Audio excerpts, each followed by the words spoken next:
Amém. Amém. Bom, vamos ler então a palavra do Vamos ler. Senhor. Vamos lá? Amém. Amém. Bem, é, Filipenses 3 diz assim: Resta, irmãos, que vos regozijeis no Senhor. Não me aborreço de escrever-vos as mesmas coisas e é segurança para vós. Guardai-vos dos cães, guardai-vos dos maus obreiros, guardai-vos da circuncisão, porque a circuncisão somos nós, que servimos a Deus em espírito e nos gloriamos em Jesus Cristo e não confiamos na carne. Ainda que também podia confiar na carne, se algum outro cuida que pode confiar na carne, ainda mais eu, circuncidado ao oitavo dia, na linguagem de Israel, da tribo de Benjamim, hebreu de hebreus, segundo a lei, fui fariseu. Segundo o zelo, segundo o zelo perseguidor da igreja, segundo a justiça que há na lei, impreensível. Mas o que para mim era ganho, reputei-o perda por Cristo. E na verdade tenho também por perda todas as coisas, pela excelência do conhecimento que Cristo Jesus, meu Senhor, pelo qual sofri a perda de todas essas coisas, e as considero como escória, para que possa ganhar a Cristo e seja achado nele, não tendo a minha justiça, que vem da lei, mas a que vem pela fé em Cristo, a saber, a justiça que vem de Deus pela fé. Para que conhecê-lo para conhecê-lo e a virtude da sua ressurreição e a comunicação de suas aflições, sendo feito conforme a sua morte, para que é isso mesmo. Para que, se de alguma maneira possa chegar à ressurreição dentre os mortos. Não que já tenha alcançado ou que seja perfeito, mas prossigo para alcançar aquilo para que fui também preso por Cristo Jesus. Irmãos, quanto a mim, não julgo que haja alcançado, mas uma coisa faço, e é que, esquecendo-me das coisas que atrás ficam e avançando para as que estão diante de mim, prossigo para o alvo, para prêmio da soberana vocação de Deus em Cristo Jesus. Por isso, todos quantos já somos perfeitos, sintamos isto mesmo. E se sentis alguma coisa de outra maneira, também Deus vos revelará. Mas naquilo a que já chegamos, andemos segundo a mesma regra e sintamos o mesmo.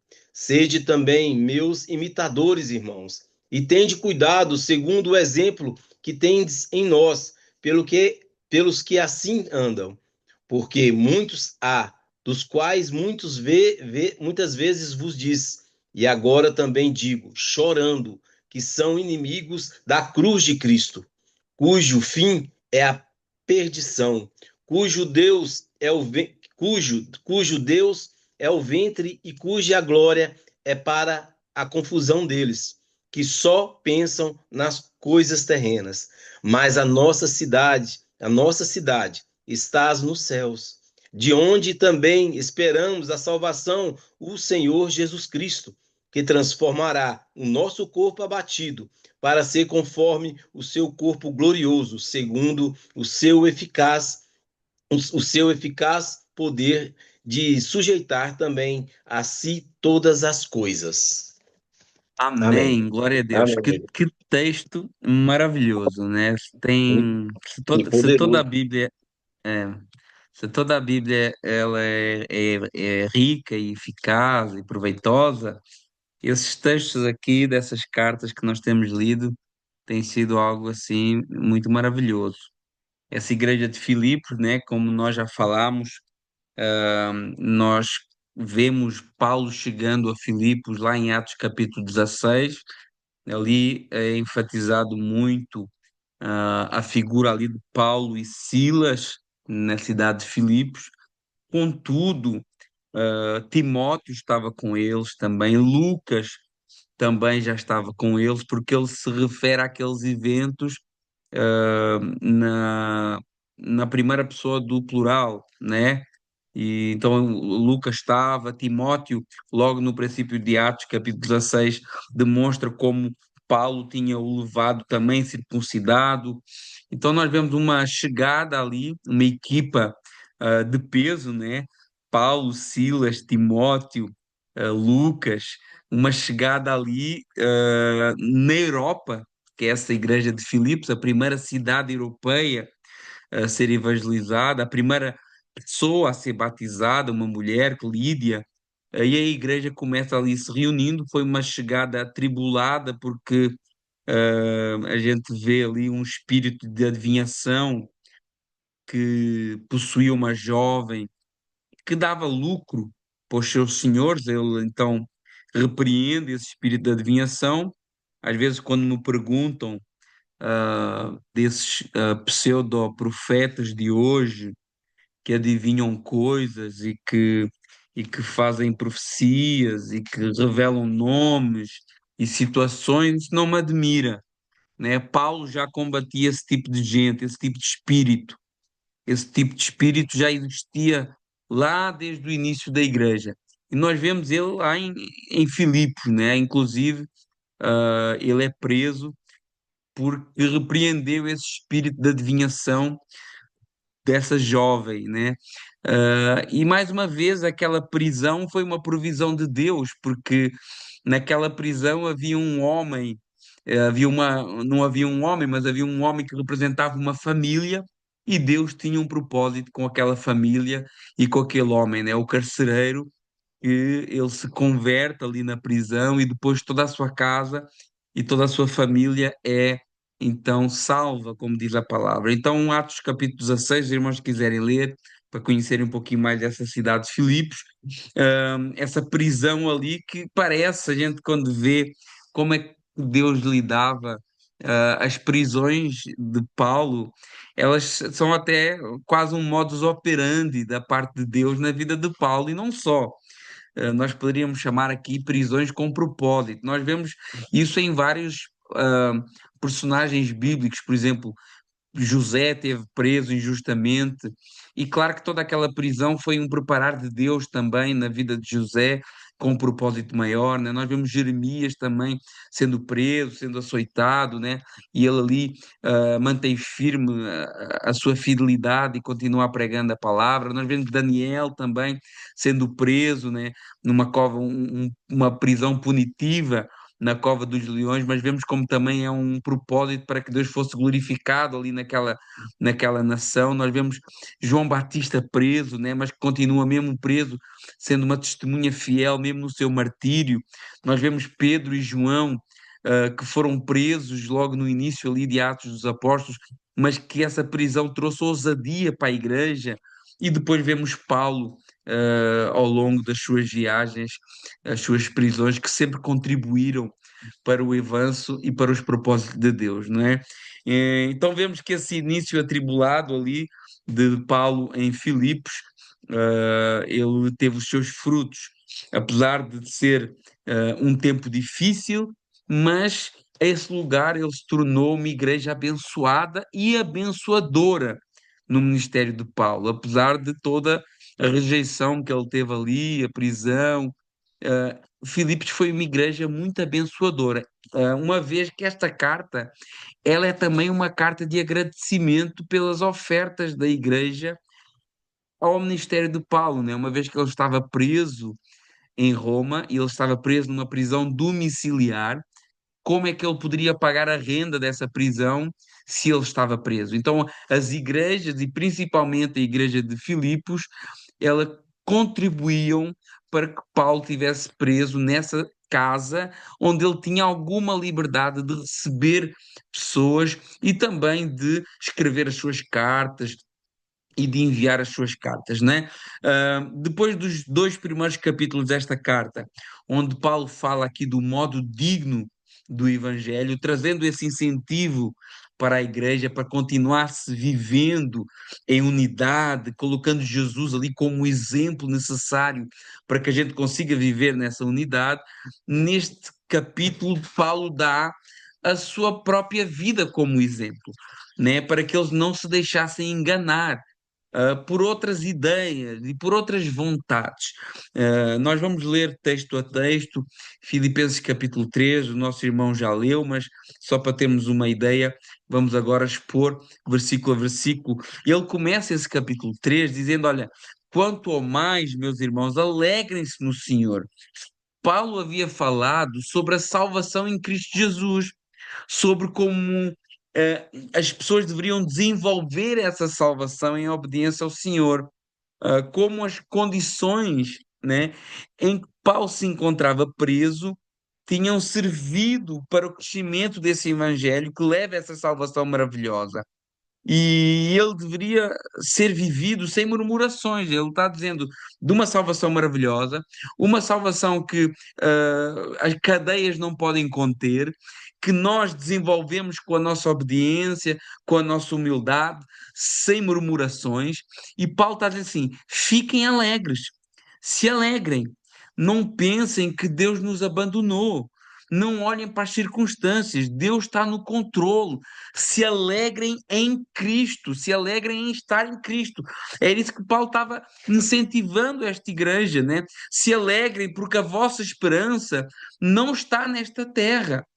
Paulo não diz, olha, se alegrem nas vossas riquezas, se alegrem no vosso trabalho, se alegrem nas vossas famílias, se alegrem na vossa igreja. Não, Paulo está dizendo, se alegrem no Senhor Jesus. Como nós temos dificuldade hoje, parece que Jesus não é suficiente para nós. E Paulo está dizendo aqui: se alegrem no Senhor. Não fiquem ansiosos, não fiquem desesperados, mas vivam pela fé em Cristo Jesus, olhando para as promessas do Pai.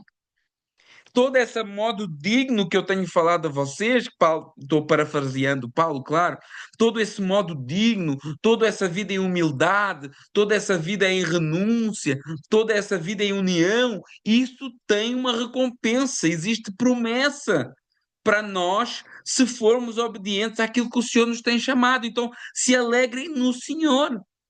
Porque nós pensamos assim, ai, mas é muito ruim eu negar-me a mim próprio, é muito ruim eu me humilhar, é muito ruim às vezes eu abrir mão da minha vontade. Sim, mas há uma promessa para quem obedece à palavra de Deus. Há uma esperança para nós. Nós carregamos uma cruz hoje, como o Senhor Jesus fala, mas um dia não carregaremos mais essa cruz. Existe promessa de Deus sobre as nossas vidas e nós não nos podemos esquecer delas. E Paulo está dizendo: alegrem-se no Senhor. E quando ele fala isso, ele fala de tudo que envolve o Senhor. Se alegrem na graça de Deus que nos alcançou, se alegrem na salvação eterna, se alegrem na herança que vocês têm juntamente com Cristo, nesse reino inabalável, na habitação do seu Santo Espírito. Tudo isso é motivo de alegria para nós. Mas claro que só quem verdadeiramente valoriza isso consegue se alegrar independentemente das circunstâncias. Aqueles que estão agarrados às coisas deste mundo não conseguem viver essa alegria. Aqueles que não conseguem viver essa paz que excede todo o entendimento são os que têm os olhos nas coisas desta terra. Essa ansiedade que é um sinal de falta de fé. Porque todas as promessas de Deus para a nossa vida são para serem vividas por fé em Cristo Jesus. Até aquele dia em que não precisaremos mais de fé, porque já estaremos vivendo na íntegra, na plenitude. Mas até lá, vivemos por fé. Por isso que é preciso crer, mas não só uma crença intelectual, uma crença sobrenatural que vai mudar toda a nossa maneira de pensar, de agir e até de sentir. E Paulo está dizendo: olha, se alegrem no Senhor. Paulo diz aos Romanos, ele disse: olha, eu não me envergonho do Evangelho porque é poder de Deus para a salvação de todo que crê, visto que a justiça de Deus se revela no Evangelho de fé em fé. E como está escrito, o justo viverá pela fé. Irmãos, nós somos chamados a viver pela fé, e a fé é confiança daquilo que a gente não vê. E hoje nós queremos ser tão, nós somos tão carnais, tão almáticos, que nós temos que ver algo do Senhor para crer nele. Mas isso contraria aquilo que é fé. E a palavra é bem clara: o justo viverá pela fé. A nossa vida é pela fé, independentemente das circunstâncias. Nós vemos que Abraão viveu pela fé, Isaac viveu pela fé, e Jacó já tentou viver pela força do seu braço. Mas ele entendeu que isso só lhe trazia prejuízo, até que Deus o feriu na coxa, e ele entende que o Jacó que vivia pela vida do seu braço não era o Jacó que viveria a promessa. O Jacó que queria viver pela força do seu braço era um impostor. Será que nós, você e eu, vivemos uma vida cristã pela força do nosso braço e também somos impostores nesta vida cristã? Mas Deus quer que nós deixemos de ser impostores, vivendo no engano, como Jacó, e a gente passa a ser príncipes de Deus. Ou, numa melhor tradução, aquele que Deus prevalece, um Israel, aquele que Deus venceu. E às vezes nós não estamos a deixar ser vencidos pelo Senhor. O Espírito Santo está nos incomodando, o Espírito Santo está nos movendo para viver para Ele, para deixar as coisas dessa terra, para nos entregar a Ele, e nós estamos resistindo, porque queremos viver pela força do nosso braço. Mas quem vive pela força do seu braço na fé é um impostor, é um enganador. E se formos como Jacó, não alcançaremos a promessa. Mas se Deus nos venceu e somos dependentes dele e confiamos na sua palavra, aí sim, um dia daremos glória a Deus face a face. E Paulo está dizendo: alegrem-se no Senhor e não nas coisas deste mundo, e não cumprindo as vontades da carne, e não andando atrás de coisas inúteis, comprometendo o nosso relacionamento com Deus. Se alegremos no Senhor. A confiança no Senhor é o antídoto contra todas as ansiedades e aflições da alma. Hoje a falta de fé é disfarçada de ansiedade, insatisfação, frustração. Existem pessoas, às vezes, dentro da igreja, frustradas com tudo, insatisfeitas com tudo, vivendo em ansiedade, mas é porque não têm fé. Pessoas que não se conformam com a sua realidade, que vivem atrás de algo para satisfazer um vazio que Jesus não preencheu. Mas como assim Jesus não preencheu se elas estão na igreja? Porque são pessoas que estão na igreja, mas não creem no Evangelho que é poder de Deus. São pessoas que não têm uma fé sobrenatural que muda a mente. Abraçaram um sistema de crença, um estilo de vida e não uma transformação sobrenatural. Não se consideram cidadãos do céu, não valorizam as coisas espirituais e não se conseguem negar para este mundo. E Paulo diz: olha, alegrem-se no Senhor, não é na sua promoção, não é no seu dinheiro, não é na sua conta bancária, não é nos seus feitos, é naquilo que o Senhor é e proporcionou para vós. E ele continua no verso 1 dizendo: olha, escrever de novo isso não é um problema para mim, mas é uma segurança. Paulo está dizendo: irmãos, eu não me canso de pregar realidades espirituais. Isso é segurança para vocês. Nós vemos que as palavras de Paulo não mudavam muito. Hoje nós queremos sempre ouvir algo novo da parte de Deus, né? E todas as pregações têm que ter um conteúdo diferente, todos os estudos devem trazer algo novo. Vivemos numa era da pressão teológica. A igreja, a mensagem já não basta, não pode ser só a mensagem da cruz, temos que falar de outras coisas. Mas nós vemos que Os conselhos de Paulo eles não variavam muito. A preocupação de Paulo era que a igreja entendesse essas realidades espirituais são muito mais importantes que as coisas naturais. Hoje as igrejas, algumas, têm ensinado as pessoas que tudo o que elas precisam está dentro delas, que tudo que elas precisam para ter sucesso está nelas mesmo, que às vezes uma mudança de chave faz elas terem sucesso na sua vida profissional, na sua vida financeira. Irmãos, tudo que nós precisamos não vem de nós, mas vem de Deus e está em nós, mas é todo que não pertence à nossa natureza. E Paulo quer nos ensinar, olha, vocês têm que ser espirituais e ambicionar pelas coisas espirituais. Paulo apontava para o alto, Paulo apontava para o céu, Paulo apontava para a nossa morada eterna, Paulo apontava para a nossa comunhão com Deus, para vivermos segundo a nova natureza que nos foi dada e para termos cuidado com aqueles que nos querem desviar disso. E hoje existe isso muito, né? As igrejas e as pregações que se tornarem coaches, né? Para te ensinar a viver bem aqui na terra, desprezando que a nossa morada não é aqui. E Paulo diz no verso 2, Filipenses 3, acautelai-vos com os cães, com os maus obreiros, com a falsa circuncisão, porque os cães são aqueles que causam barulho, confusão, confundindo as coisas de Deus, misturando as coisas de Deus com as coisas do mundo. Esses maus obreiros que têm zelo, porém não têm zelo pela verdade. Não buscam verdadeiramente o que é de Deus, têm zelo pelos seus próprios interesses. E Paulo fala aqui da falsa circuncisão, mas ele não usa a palavra circuncisão, apesar de ter sido traduzido por circuncisão. Ele usa a palavra mutilação. Paulo faz um trocadilho aqui com essa palavra diferente, porque todo ritual sem Cristo é como se fosse uma mutilação.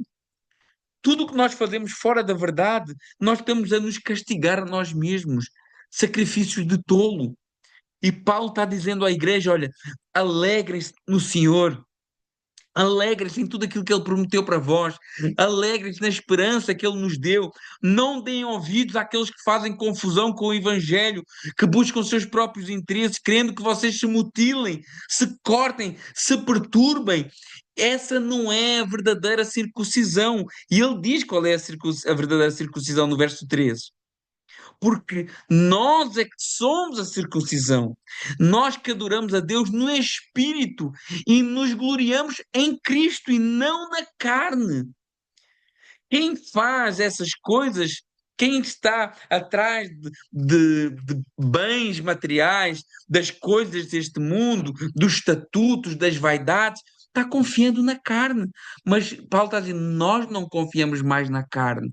Essa sim é a verdadeira circuncisão espiritual.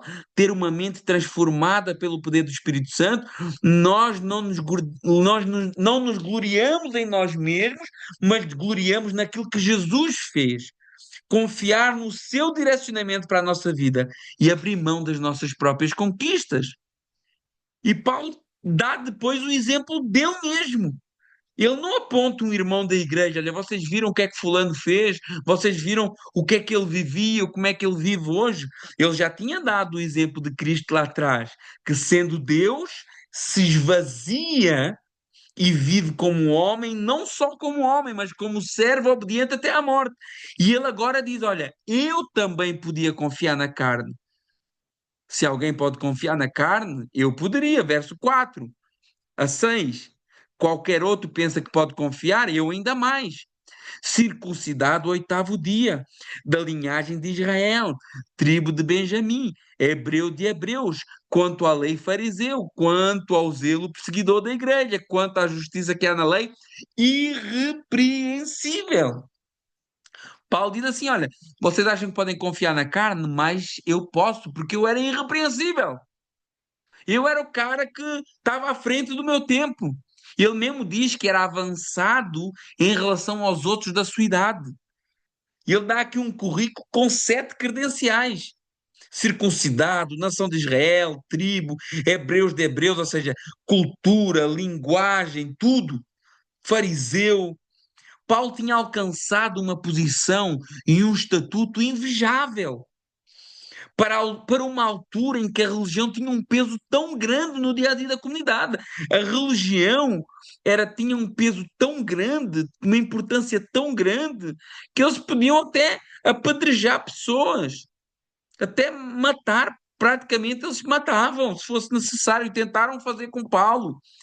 Olha, o estatuto que Paulo alcançou numa comunidade religiosa super influente no seu meio. E ele podia se orgulhar de tudo o que ele havia alcançado. Ele podia se orgulhar da sua fama, ele podia se orgulhar da sua influência, né? Hoje todos andam atrás de ser influencers, né? De ter muitos seguidores, né? Ele podia se orgulhar porque ele era um cara influente no meio em que ele estava.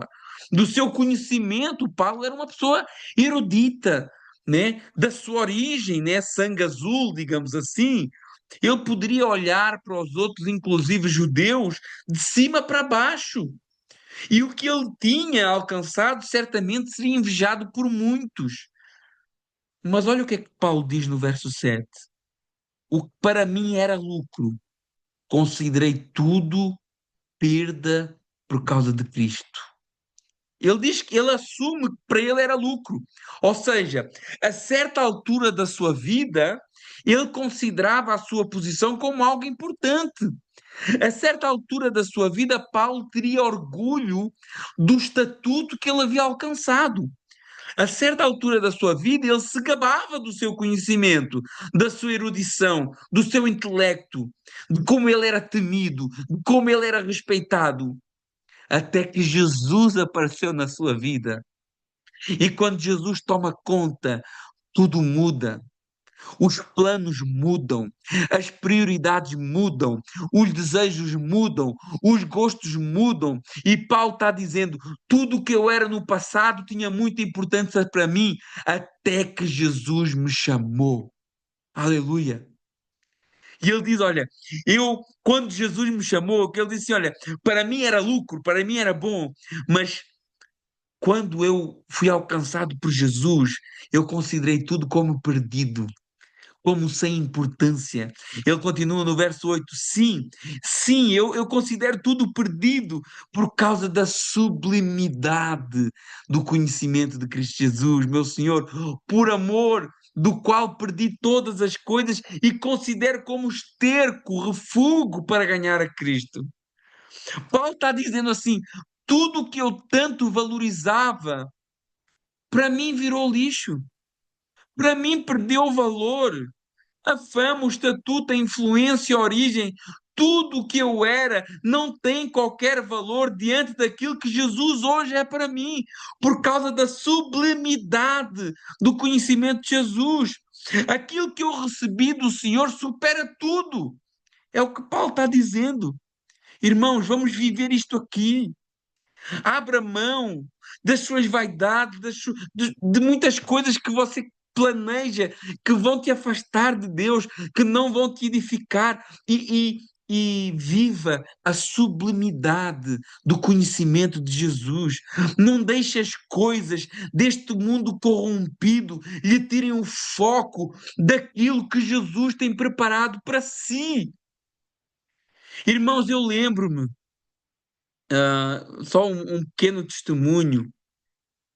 A Rose, ela está aqui, ela pode confirmar isso, que a Rose trabalhou comigo e eu trabalhava numa empresa, já com muitos anos, ela tinha quase 100 anos já no mercado ali na cidade onde eu morava, e eu tinha um desejo muito grande mesmo, era o meu objetivo de vida, era um dia ah, ser dono daquela empresa, né?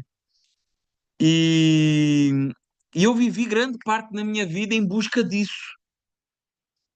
E a certa altura estava tudo bem encaminhado. O meu ex-patrão, ele continuava ali comigo, mas ele ia embora e ia deixar a empresa para mim. Isso estava tudo já esquematizado, já organizado, só faltava uma data. E os anos foram passando e às vezes eu mesmo não deixava ele sair porque eu dava-me bem com ele e a empresa ia crescendo e de certa forma eu precisava também da ajuda dele, né? E aquilo era o meu objetivo de vida, era tudo que eu tinha, eu sonhava literalmente com esse dia. E um dia esse dia chegou, um dia isso chegou. Um dia esse homem virou-se para mim e disse assim: António, eu vou embora, a empresa fica aqui para ti. E eu virei para ele e eu disse assim para ele: Isso é algo que me emociona muito porque foi uma grande parte da minha vida, né, que eu dediquei ali.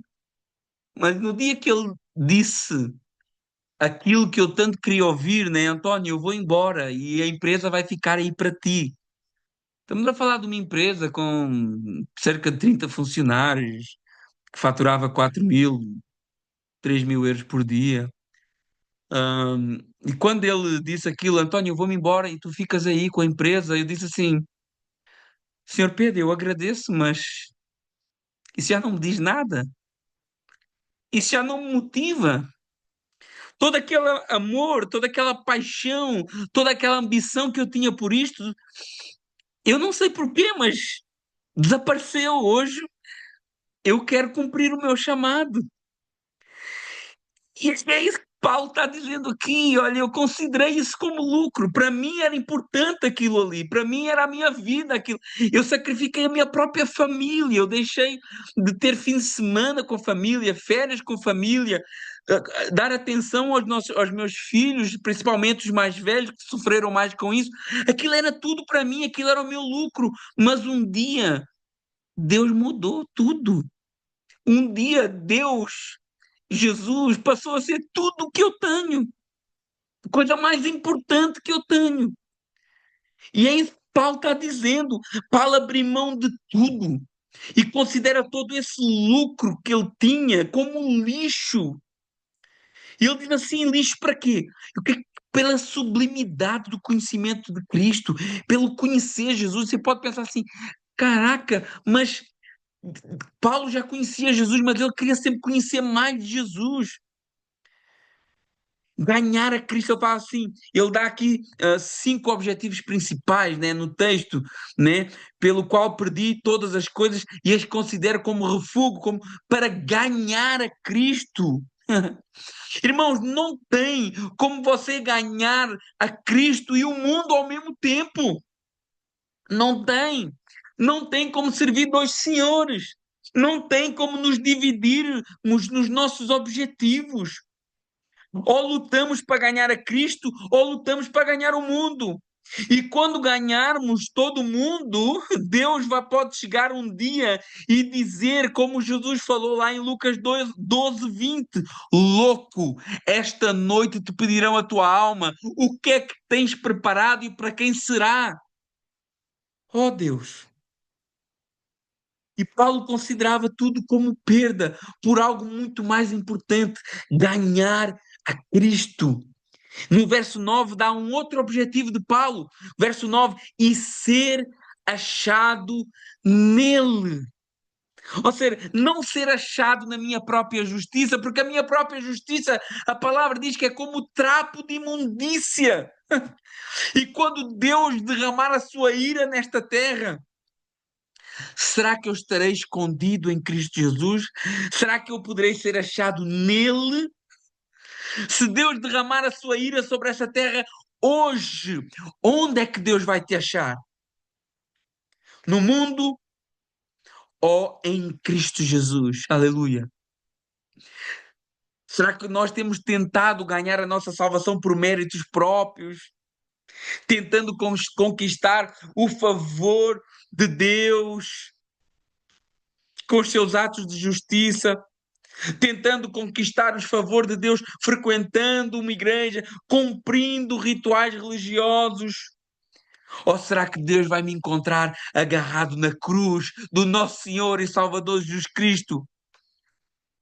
ou agarrados às coisas deste mundo? Aleluia. A Rose comentou aqui: eu nunca imaginei que o pastor ia deixar aquele trabalho. Aquela empresa era a vida dele. É verdade. E hoje, para mim, não tem qualquer valor, né? Eu estarei ansiosamente esperando em Jesus, não deixando que nada atrapalhe a minha caminhada de fé com Ele. E é isso que nós temos que viver. Não podemos deixar que nada atrapalhe a nossa caminhada de fé com Ele. Devemos estar agarrados a Jesus, ser achados nele. Verso 3, verso 10, ele diz ser achados nele e o conhecer, o desejo de conhecer o Senhor. Você tem desejo? Será que todos? Eu acredito que sim, porque senão você não estaria aqui, né? Eu creio que sim. Se você está aqui, nesta hora, ouvindo esta palavra, tirando esse tempo, é porque você tem desejo de conhecer o Senhor. Mas mesmo assim, se formos ver, nós dedicamos tão pouco tempo para isso. Às vezes nós dedicamos mais tempo a conhecer os outros do que a conhecer o que Jesus fez. Porque às vezes passamos horas a ver a vida dos outros nas redes sociais.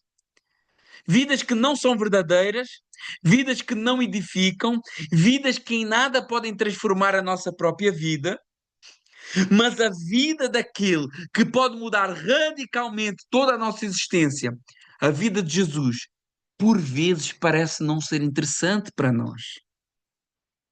Paulo, ele tinha visto Jesus de uma forma sobrenatural.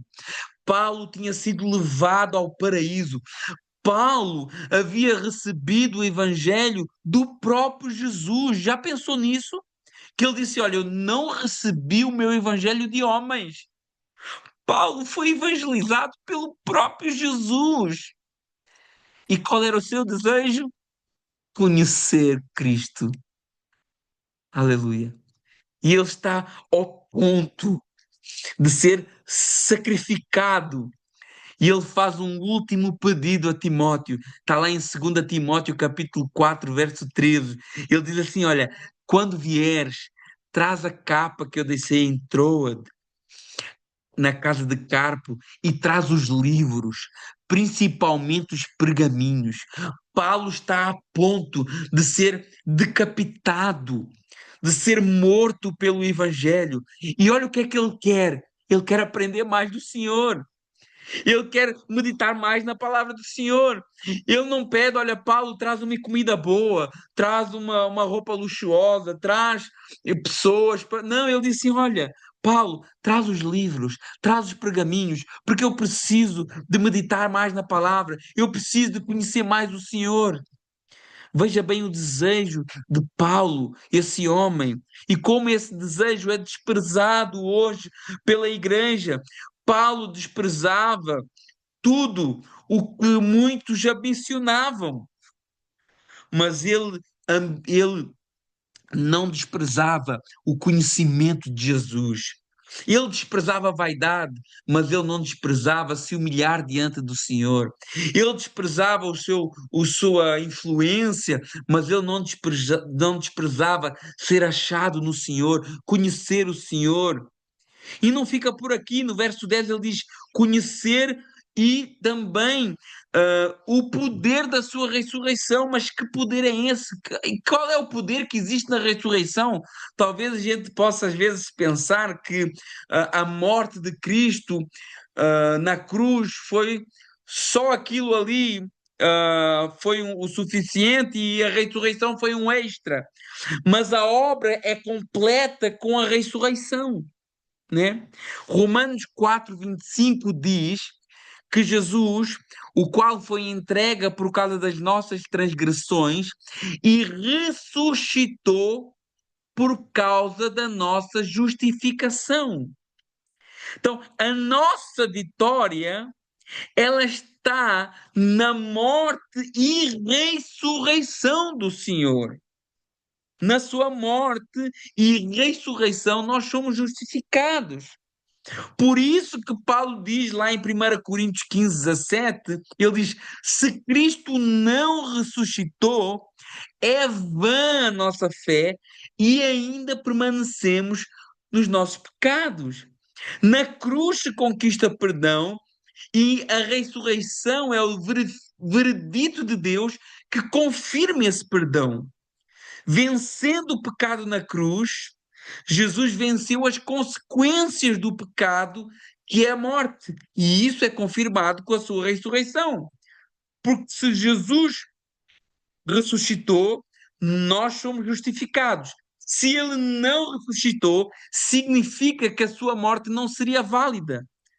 Porque se Jesus tivesse pecado, o seu sacrifício não seria aceito. E sabemos que foi aceito e suficiente porque ele ressuscitou. E isso traz justificação para todos que creem nele.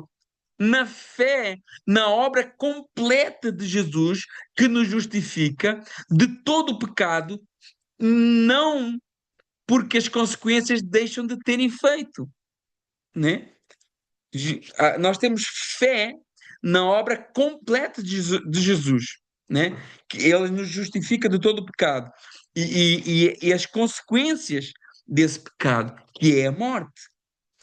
Porque as consequências do nosso pecado já foram aplicadas no sacrifício de Jesus, único e suficiente e aceito por Deus.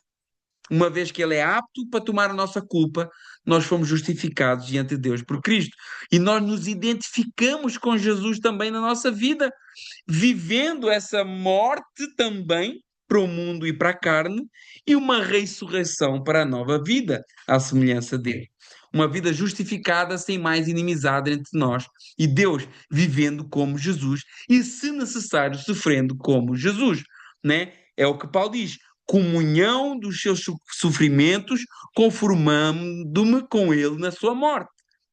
E o verso 11 diz: para que, de algum modo, possa alcançar a ressurreição dos mortos. O que é que Paulo está dizendo? Para que eu não possa só usufruir da justificação que há através da ressurreição de Jesus, mas que também um dia eu usufrua da agora baralhou. Ressurreição dos mortos.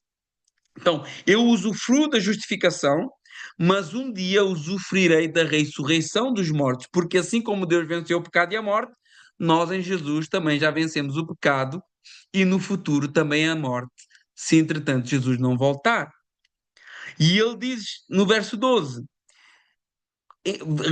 repara a humildade de Paulo. Ele diz assim no verso 12, né? Toda essa frase, né, que ele fala sobre o ser achado nele, não tendo justiça própria, né, mas tendo a justiça mediante a fé em Cristo, na sua ressurreição, na sua morte, nesta fé, né, para o conhecer, para conhecer o poder da sua ressurreição.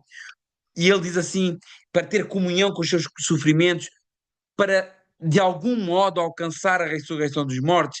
E ele pensa assim no verso 12: não que eu já tenha alcançado ou que eu já tenha obtido a perfeição.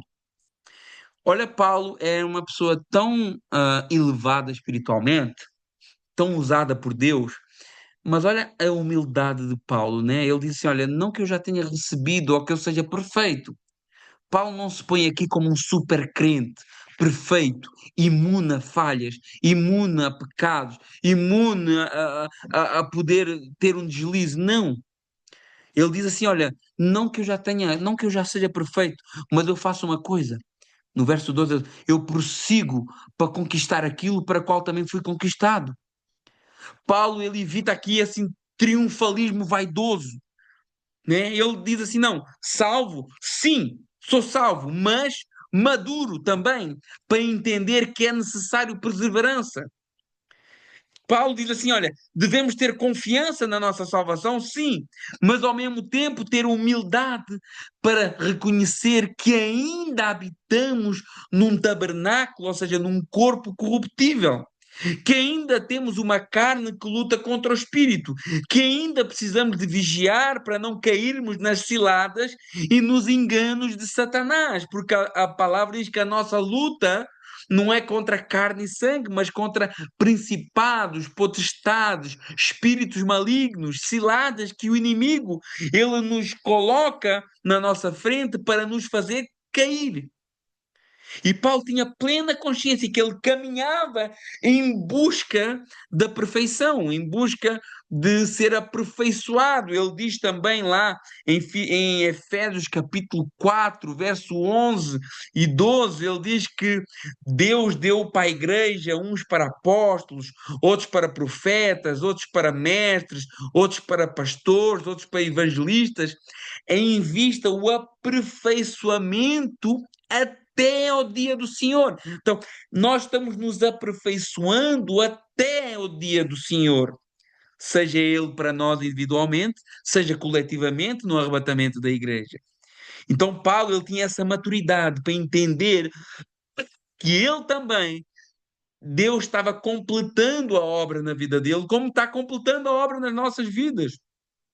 Ele reforça isso no verso 13 e 14. Irmãos, quanto a mim, não julgo havê-lo alcançado, mas uma coisa eu faço, esquecendo-me das coisas que ficam para trás, avanço para as que estão diante de mim e prossigo para o alvo, para o prémio da soberana vocação em Deus, em Cristo Jesus. Então, ele usa aqui umas metáforas de atletismo, né?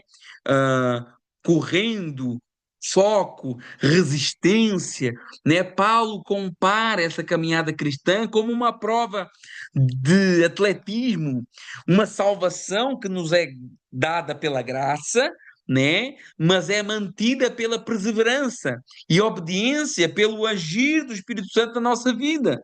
Essa caminhada de fé, essa corrida, essa carreira, o bom combate, como Paulo lhe chama, deve ser feita com perseverança e determinação, sem olhar para trás. O diabo gosta de nos fazer lembrar o nosso passado. O diabo gosta de nos acusar. Mas a palavra diz que Deus não se lembra mais do nosso pecado. Que Deus colocou tudo no lago de esquecimento. Por isso que o Paulo diz lá em Romanos, se não estou em erro, capítulo 8, quem atentará a acusação contra os escolhidos de Deus? Se é Deus quem os justifica. Quem os condenará se Cristo morreu por eles? Então, o diabo, ele tenta nos fazer olhar para trás, e às vezes nós também, as nossas vontades, a nossa carne, nos faz, às vezes, tentar ir lá para trás de novo. Mas nós devemos olhar para frente, nós devemos olhar para o alvo. E o nosso alvo qual é? Jesus Cristo. Não foi o que ele disse no capítulo anterior, no capítulo 2? Tendo o mesmo sentimento que houve em Cristo Jesus. Jesus é o nosso alvo. Ser como Ele, viver como Ele, amar como Ele, ter uma vida de obediência como Ele, em humildade como Ele.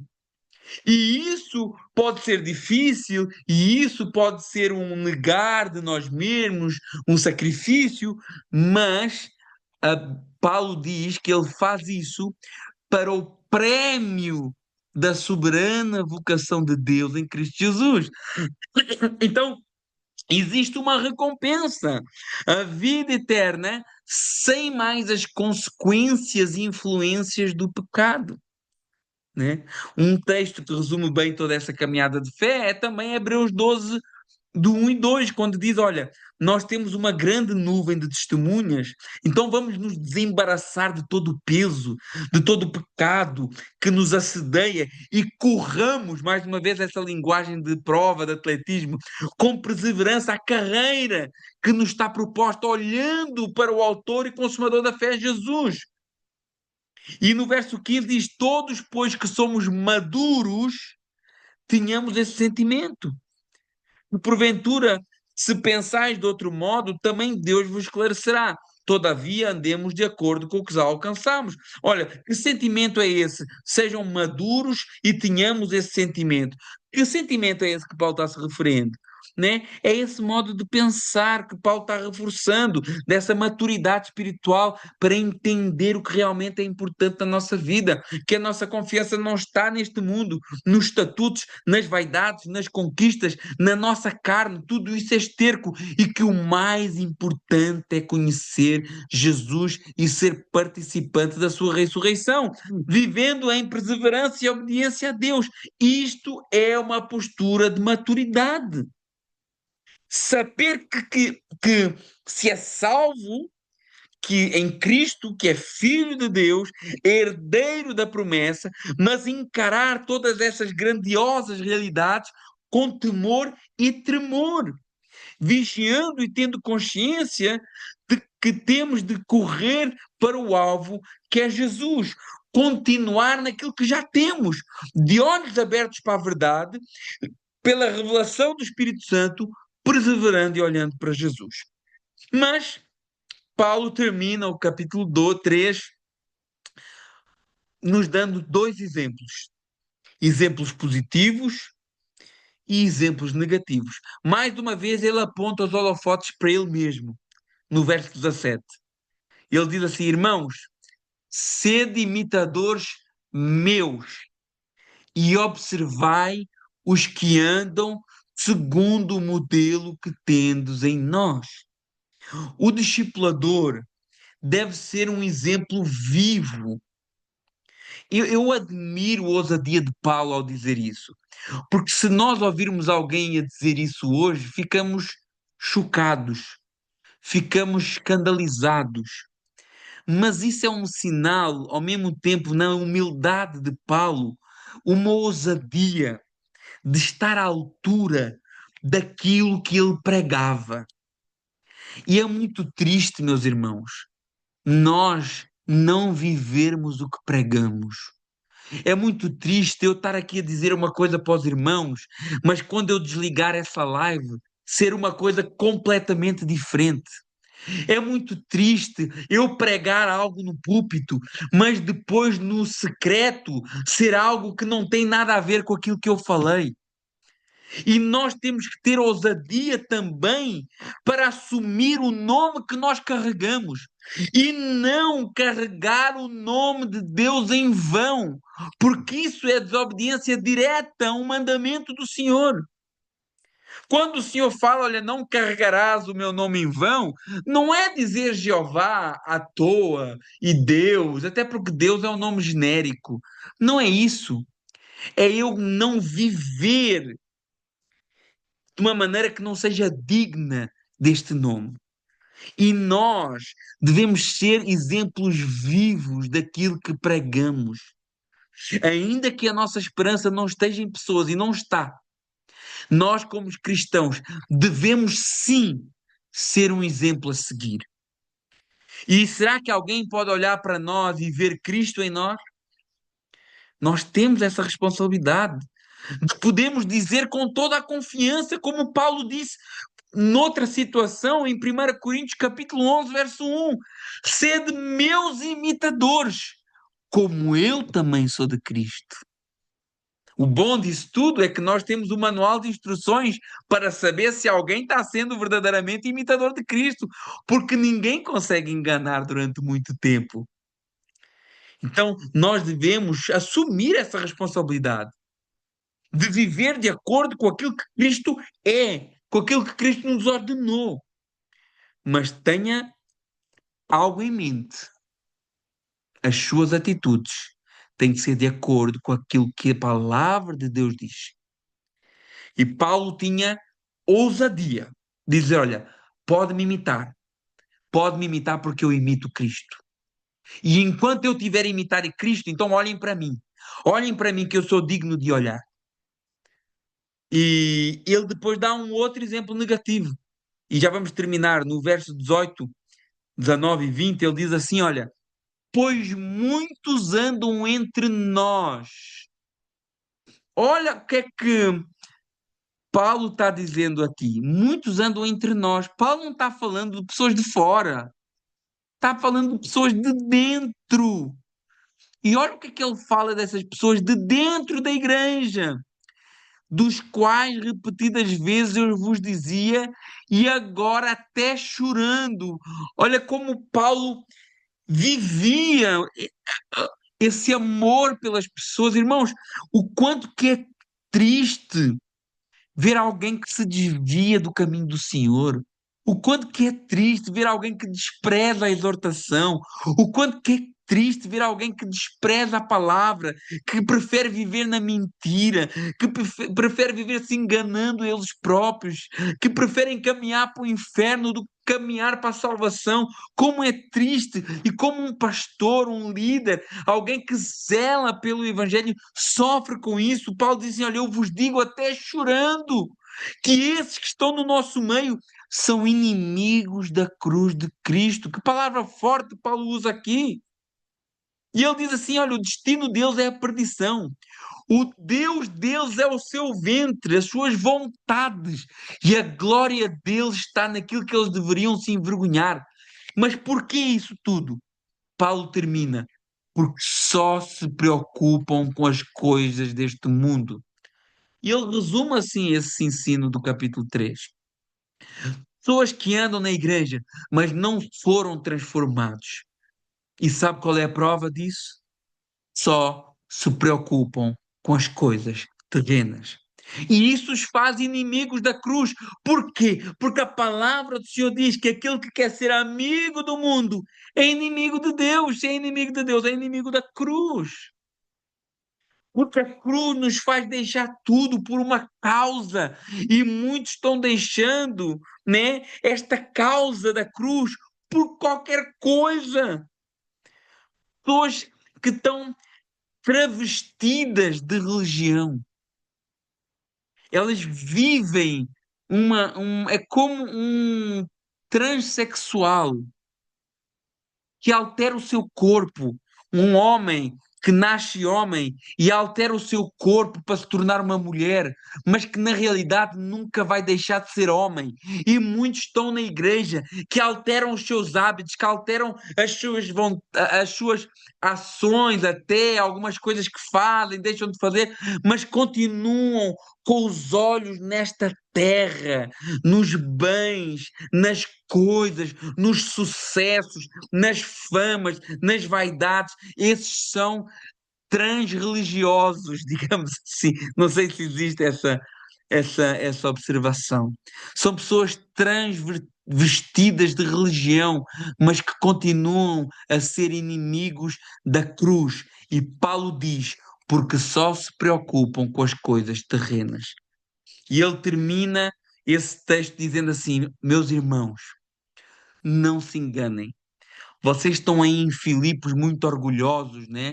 Vocês que vivem em Filipos muito orgulhosos porque são cidadãos romanos, né?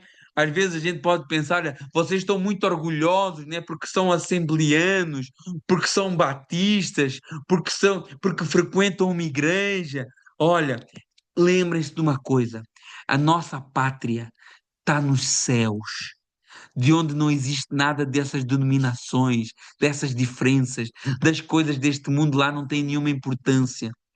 E ele diz: olha, nossa pátria, verso 20, está nos céus, onde aguardamos o Salvador e Senhor Jesus Cristo. Irmãos, eu não sei, você aguarda Jesus? Você está aguardando Jesus? Irmãos, será que você acorda todos os dias e clama: Maranata, ora vem, Senhor Jesus? Irmãos, olha o que Paulo está dizendo.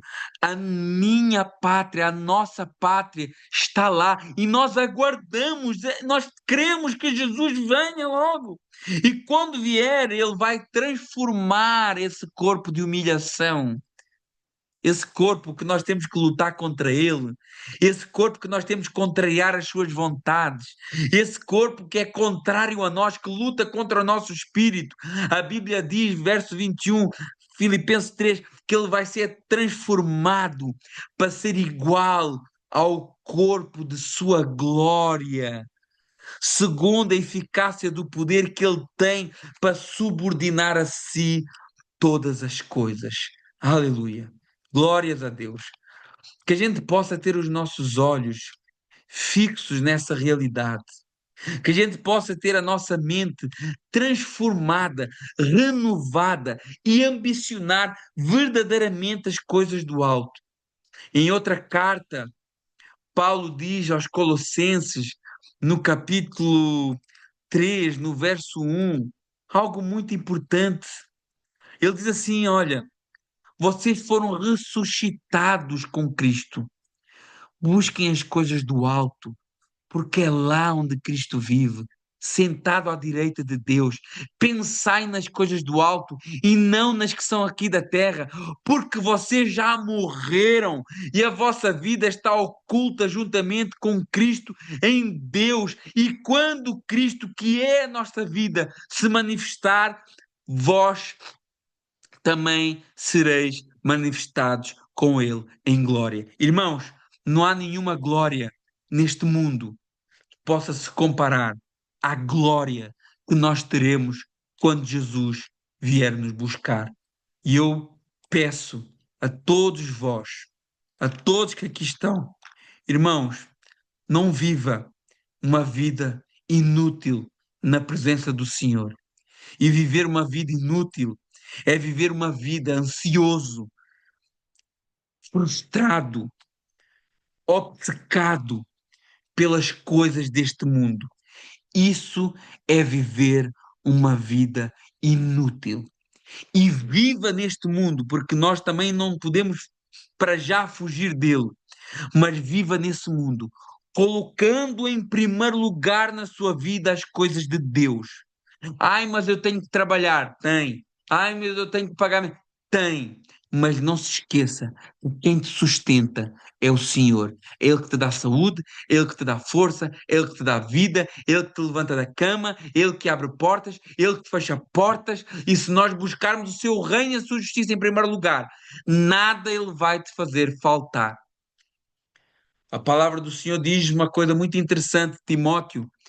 A Timóteo diz: olha, o amor ao dinheiro, o amor às coisas terrenas é a raiz de todos os males. Não que o dinheiro em si e as coisas materiais, mas o amor a essas coisas. Quando nós deixamos as coisas de Deus, quando nós deixamos aquilo que é do céu, por isso, o amor a essas coisas é a raiz de todos os males. E muitos, na sua cobiça, se atormentaram a si mesmo com muitos males. Não vamos viver uma vida de impostor. Jacó era um impostor, enquanto ele viveu pela força do seu braço. Quando Deus lhe fere na coxa, e coxa era um símbolo de força, de virilidade, Deus faz com que ele entenda que ele tinha que viver apoiado em Deus o resto da sua vida. Que a gente possa viver também nessa dependência o resto da nossa vida. Em nome de Jesus. Irmãos, Deus abençoe. Queria só deixar agora 5 minutinhos, 1 minutinho, um tempinho só, se alguém quiser, não saia para orarmos juntos. Se alguém quiser, se alguém quiser acrescentar algo, ou fazer alguma pergunta, ou fazer alguma observação, está com a oportunidade em nome de Jesus para podermos fechar todos juntos e orarmos todos juntos. Irmãos, só uma questão. Quando eu dou, quando eu dei aquele testemunho meu, irmãos, que eu diminua, ok? Quando eu digo, quando eu falo daquilo, não é de maneira nenhuma me exaltando ou dizendo que eu sou mais ou menos do que qualquer outro irmão, não. Quando eu falo de mim, eu falo de algo que eu sei que é verdade, né? Mas a glória é toda para Jesus. Também não quero que os irmãos me entendam mal. Amém? Alguém quer acrescentar alguma coisa? Uma pergunta? Amém. Amém. Vamos terminar então o nosso estudo. Irmãos, muito obrigado por tudo, pela paciência. Vamos orar.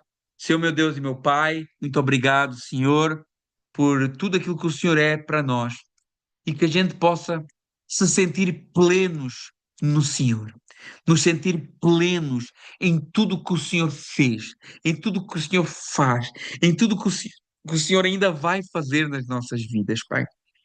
Tudo aquilo que a gente vem alcançar nesta vida como bens, seja como extra para nós, porque a nossa firmeza, a nossa alegria é em tudo aquilo que o Senhor já fez e já nos proporcionou.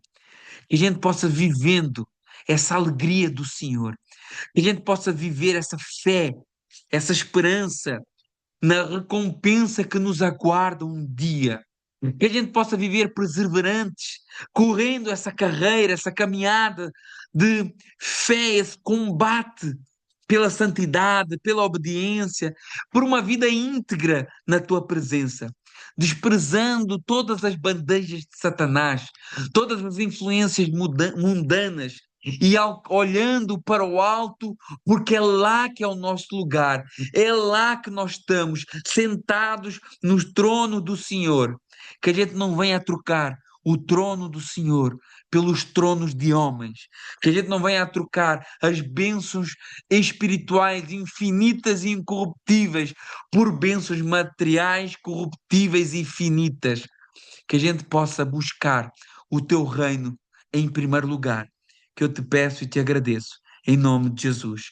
Amém. Irmãos, Deus abençoe a todos, um grande abraço e muito obrigado aí pela vossa participação junto conosco. Um grande abraço a todos em nome de Jesus e até para a semana.